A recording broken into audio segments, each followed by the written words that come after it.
मैं Deepika PGT Hindi एमडीएन senior secondary school कराया जिला कैथल में पढ़ा रही हूँ। मैं यहाँ पर अप्रैल और मई 2023 में पूरे किए गए पाठ्यक्रम का अनुसरण करने के लिए हूँ।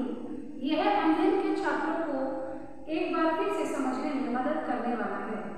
तो स्टूडेंट्स, आज हम करेंगे अलंकार। आज का हमारा टॉपिक है अलंकार।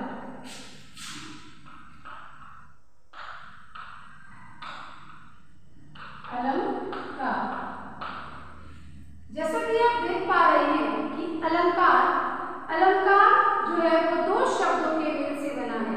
अलंकार सबसे पहले जो हमारे पास लिखा है, इसकी उत्पत्ति कहाँ से हुई है ये हमें देखना जरूरी है कि जो अलंकार शब्द है उसकी उत्पत्ति मीन्स वो कहाँ से आया है। उत्पत्ति कह सकते हैं, उद्गम कह सकते हैं कि उसका विकास उद्गम कहाँ से हुआ है। तो हम यहाँ पर लिखेंगे अलंकार शब्द की उत्पत्ति। अलंकार शब्द की उत्पत्ति। अब हम बात करते हैं कि कहाँ से उत्पत्ति हुई, कहाँ से इसका उद्गम हुआ। अलंकार शब्द की उत्पत्ति संस्कृत भाषा की अलंग धातु से हुई है। किससे हुई है? संस्कृत भाषा की अलंग धातु से। तो देखिए यहाँ पर लिखते हैं हम अलंकार शब्द की उत्पत्ति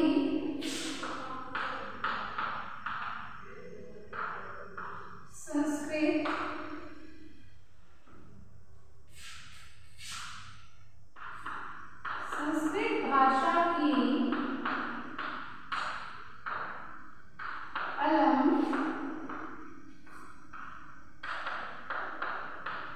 धातु से हुई है। अब हम बात करते हैं कि अलंग धातु से, संस्कृत की अलंग धातु से हुई है। अब हम कहेंगे कि अलंकार शब्द जो है वो दो शब्दों के योग से बना है। किस किस से? Alang plus car. Alang plus car. Alang का अर्थ होता है सजावट और कार का अर्थ होता है करने वाला। सजावट बोल सकते हैं, सौंदर्य बोल सकते हैं, सुंदरता बोल सकते हैं, हम कुछ भी इसके अंदर ऐड कर सकते हैं। तो ये तो थी हमारी यहाँ तक की अलंकार शब्द की उत्पत्ति कैसे हुई है, कहाँ से हुई है और कितने शब्दों से मिलकर बना है।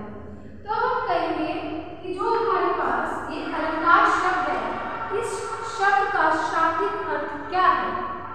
अलंकार शब्द का अर्थ होता है आभूषण या गहना। तो हम यहाँ पर अगले पॉइंट पर आते हैं, शाब्दिक अर्थ।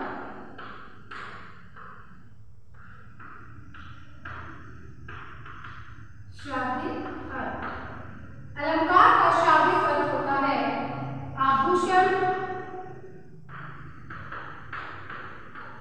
या गहना। अब आभूषण और गहना सभी जानते होंगे कि आभूषण क्या होता है और गहना क्या होता है। तो देखिए स्टूडेंट्स, जिस तरह से कहते हैं कि एक स्त्री के सौंदर्य को बढ़ाने के लिए आभूषणों की बहुत अहम भूमिका होती है। जिस प्रकार फॉर एग्जाम्पल मान लीजिए मेरे हाथ है, अब ये है, ये क्या है? एक प्रकार से आभूषण है। अगर मैंने इसको हाथ को ऐसे देखा है तो देखो देखने में थोड़ा सा अजीब लग रहा है, लेकिन अगर ये क्या है, हमारे पास आभूषण है, जैसे कानों में डाले हुए हैं, गले में हम डालते हैं, तो ये क्या है? आभूषण। तो मैंने इसको इस तरीके से डाला तो क्या हुआ? देखो एकदम से सौंदर्य में वृद्धि हुई। तो कहते हैं कि जिस प्रकार एक स्त्री के सौंदर्य को बढ़ाने के लिए आभूषणों की आवश्यकता होती है, ठीक उसी प्रकार हिंदी के अंदर हिंदी के काव्य सौंदर्य को क्या कहेंगे? हिंदी में काव्य सौंदर्य की वृद्धि काव्य सौंदर्य में सुंदरता को बढ़ाने के लिए किसकी आवश्यकता होती है? अलंकार की आवश्यकता होती है। आई बात समझ में? कहेंगे कि इसकी क्या बनेगी परिभाषा कि जिस प्रकार स्त्री के सौंदर्य को बढ़ाने के लिए आभूषणों का योगदान होता है, ठीक उसी प्रकार हिंदी के अंदर काव्य सौंदर्य को बढ़ाने के लिए भी अलंकारों का प्रयोग होता है। तो हम इसकी परिभाषा कहते हैं। परिभाषा क्या बनेगी?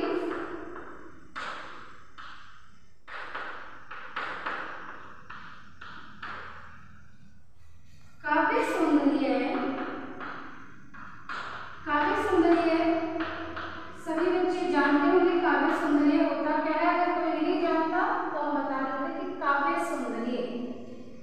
सौंदर्य क्या होता है कि हिंदी के अंदर दो भाग होते हैं, जैसे गद्य व पद्य। हिंदी साहित्य को दो खंडों में काटा गया है, गद्य खंड और पद्य खंड। गद्य खंड के अंदर हमारे पास क्या आते हैं? गद्य खंड के पास हमारे पास में आते हैं रेखा चित्र, कहानी, नाटक, उपन्यास, निबंध, संस्मरण आदि। ये सभी चीजें जिसको हम देखते हैं अक्सर हमारी जो बुक होती है उसमें इस प्रकार से फुल लाइन की फॉर्म में दिए होते हैं। अंडरस्टैंड? अब आ जाइए पद्य भाग। पद्य खंड क्या होता है? पद्य खंड के अंदर हमारी आती है कविताएं। ठीक है, तो कविताओं के अंदर हम क्या देखते हैं कि वो हमारे पास स्टैंजास की फॉर्म में होती है, पहरे के रूप में होती है हमारे पास। तो अब कहते हैं कि काव्य सौंदर्य पर हम बात चल रहे थे, कहते हैं कि पद्य खंड के अंदर जो कविताएं होती हैं, उन कविताओं की जो रचना होती है, जो पद्य के रूप में, पहरे के रूप में हमारे पास स्टैंजे के रूप में जो होता है, उस स्टैंजे की बाहरी रूपरेखा को बनाने में किन किन तत्वों का योगदान है। फॉर एग्जाम्पल, जैसे मैं कह रही हूँ कि आप लोग देखते हो कि आप लोगों में से सामने एक बच्चा बैठा है, मैं उसको देखती हूँ, कहती हूँ कि हाँ, इस बच्चे का आउटपुट देखते हैं, यानी कि बाहरी उसका देखते हैं कि देखो कि ये क्या है, देखो प्रॉपर वे से इसके हेयर है, प्रॉपर वे से इसके बैठने का तरीका है, टीचर्स की रिस्पेक्ट कर रहा है, वेल ड्रेस्ड है, मतलब शूज वगैरह प्रॉपर वे से फुल। हम क्या कहेंगे उस बच्चे को, देखो कितना सिंसियर बच्चा है। तो हमने उसका मूल्यांकन आंकलन कैसे किया? उसके बाहरी रूप को देखकर। तो यही बाहरी रूप को देखना है, कविताओं का बाहरी रूप को देखना ही क्या कहलाता है? काव्य सौंदर्य। कि उस पद्यांश के अंदर, उस पहरे के अंदर कौन कौन से शब्द हैं, कैसे उसकी भाषा है, कौन कौन से अलंकार हैं, क्या शब्दावली का प्रयोग किया गया है, कौन सा रस है, वही चीज होती है काव्य सौंदर्य। अंडरस्टैंड?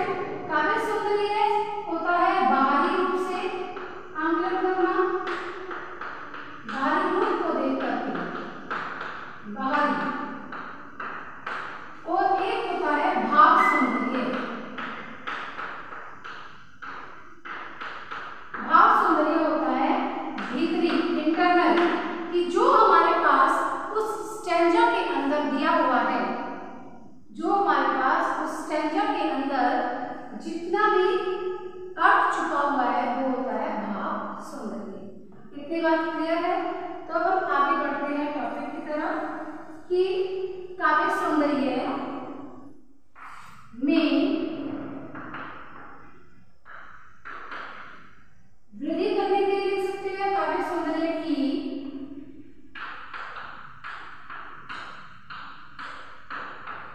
सुंदरता को बढ़ाने के लिए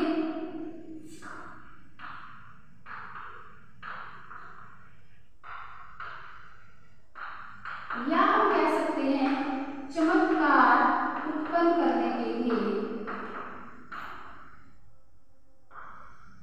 उत्पन्न करने के लिए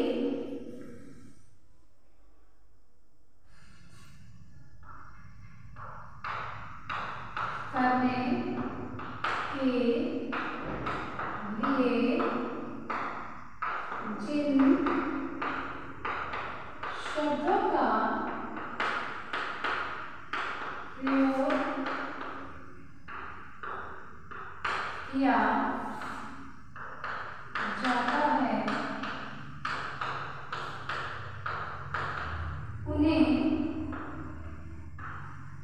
अलंकार कहते हैं।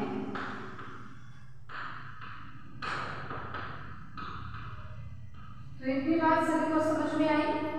अब हम करते हैं कि अलंकार जो है, अलंकार के कितने रूप होते हैं, अलंकार का वर्गीकरण कितने आधार पर किया गया। हम भेद नहीं यहाँ पर कह सकते, हम यहाँ पर बात करते हैं कि अलंकार का वर्गीकरण कितने प्रकार से किया गया है। फॉर एग्जाम्पल, जिस प्रकार से बेटे आप लोगों की क्लास है, जैसे मान लीजिए 9th क्लास है, 9th क्लास का वर्गीकरण क्लासिफिकेशन कितने आधार पर किया गया, कितने सेक्शन आपके पास, 4, 9A, B, C and D। तो एक के स्टूडेंट्स की संख्या कितनी है, फॉर एग्जाम्पल 26 है, B के अंदर 38 है, C के अंदर 37 है एंड D के अंदर 3। मतलब कि ऑल सेक्शंस के अंदर क्या हुआ कि उनकी स्टूडेंट्स की जो संख्या वो डिफरेंट है, अलग अलग है। तो सेम हियर, सेम हम इसमें करेंगे कि अलंकार का वर्गीकरण कितने आधार पर किया गया है। तो मैं आपको बता दूं कि अलंकार का वर्गीकरण 2 आधार पर किया गया है। कौन कौन से, यहाँ पर देखिए अलंकार का वर्गीकरण, अलंकार का वर्गीकरण 2 आधार पर किया गया है। 2 आधार पर किया गया है। जैसे यहाँ पर हम इसको फ्लो चार्ट से दिखाएंगे। फ्लो चार्ट से दिखाने का ये बेनिफिट होता है कि इससे देखने में भी अच्छा लगता है और मार्क्स गेन करने में, बढ़ोतरी करने में भी ये बहुत सहायक होता है। तो पहला हम लिखते हैं, 2 आधार पर किया गया है। तो पहला होगा हमारे पास शब्दालंकार। क्या होता है, शब्दालंकार। एंड सेकेंड हम क्या करेंगे, अर्थालंकार।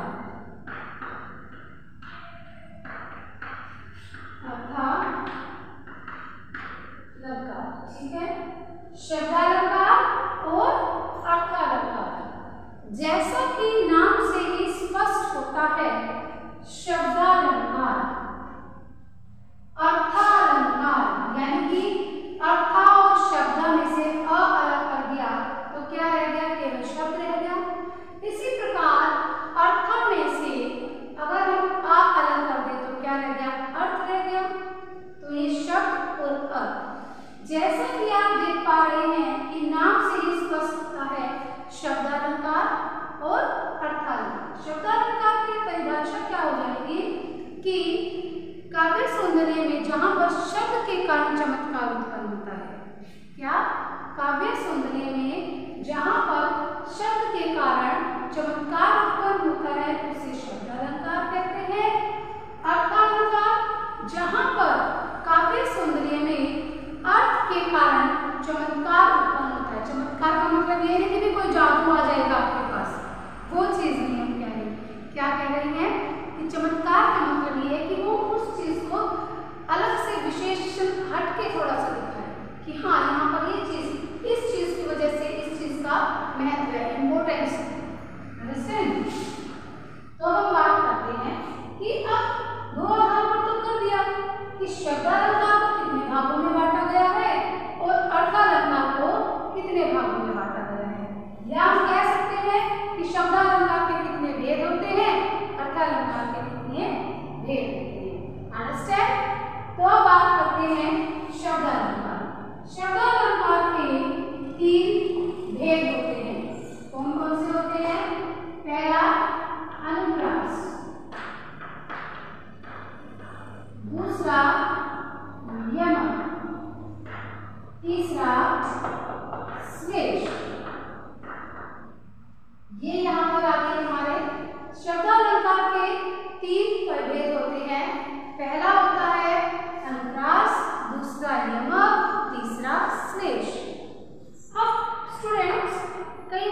अर्कालंकार के होते हैं। पहला रूपक, उपमा, उत्प्रेक्षा, मानवीकरण, अतिशयोक्ति, पुनरुक्ति। ये यहाँ तक सिर्फ ये 5 आपकी बुक में है। कौन कौन से? रूपक, उपमा, उत्प्रेक्षा, मानवीकरण एंड अतिशयोक्ति। एंड देन हम बात करते हैं 6 हमारे पास होता है पुनरुक्ति प्रकाश अलंकार एंड अन्योक्ति अलंकार। ये भी आपको जरूरी नॉलेज होना जरूरी है, चाहे आपके सिलेबस में हो या ना हो। अंडरस्टैंड? अब हम कहते हैं पहला हम करते हैं क्या? रूपक, दूसरा उपमा, तीसरा उत्प्रेक्षा, चौथा मानवीकरण,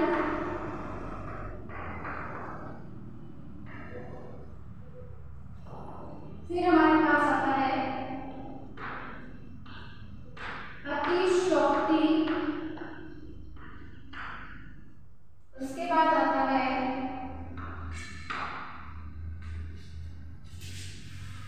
अन्योक्ति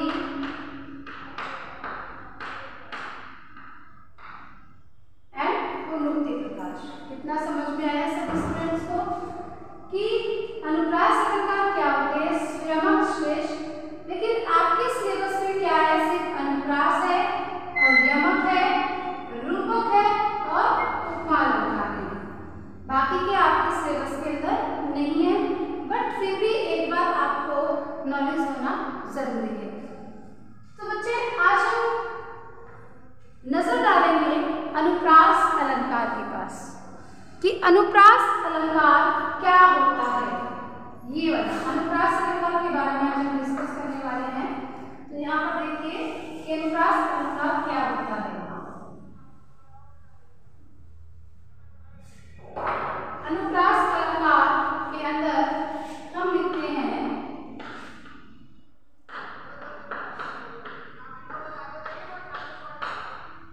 कहते हैं कि जहां पर एक वर्ण की आवृत्ति बार-बार होती है, क्या कहते हैं? वर्ण कह लीजिए या व्यंजन कह लीजिए।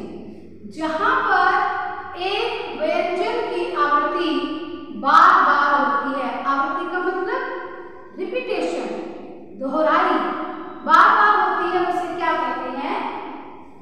अनुप्रास अलंकार कहते हैं। और वो रिपीटेशन ऐसे नहीं है कि दूर दूर हो, उस व्यंजन की आवृत्ति के अंदर क्या होनी चाहिए? समीपता होनी चाहिए, क्लोज होनी चाहिए, वो पास पास होनी चाहिए, तभी उसका मतलब बनता है। आई बात समझ में? तो देखिए क्या कहते हैं कि अनुप्रास अलंकार जैसे चारों चंद्र की चंचल किरणें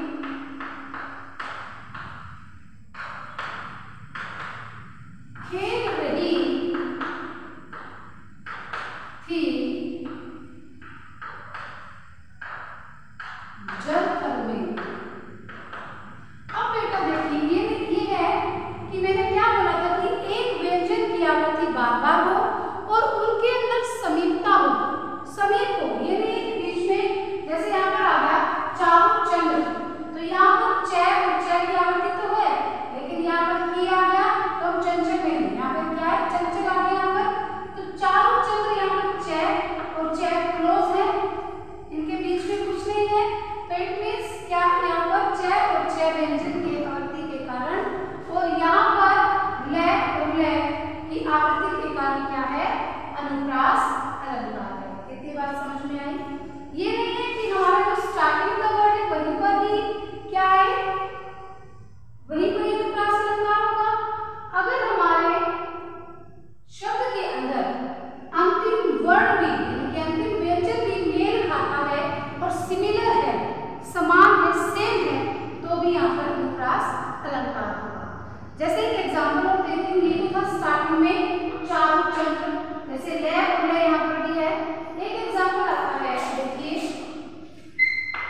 अहीर की। चोरटी है, छोटी है, छोटी गोरटी अहीर की। इस लाइन का मतलब समझे? एक लड़की है, एक छोरी है जो गोरी रंग की गरीब की है और क्या है? चोरटी है। तो यहाँ पर टै यहाँ पर आ गया, है बीच में आ गया, तो यहाँ पर इनके बीच में हमारा क्या होगा? इसको हम छोड़ देते हैं, टै और टै।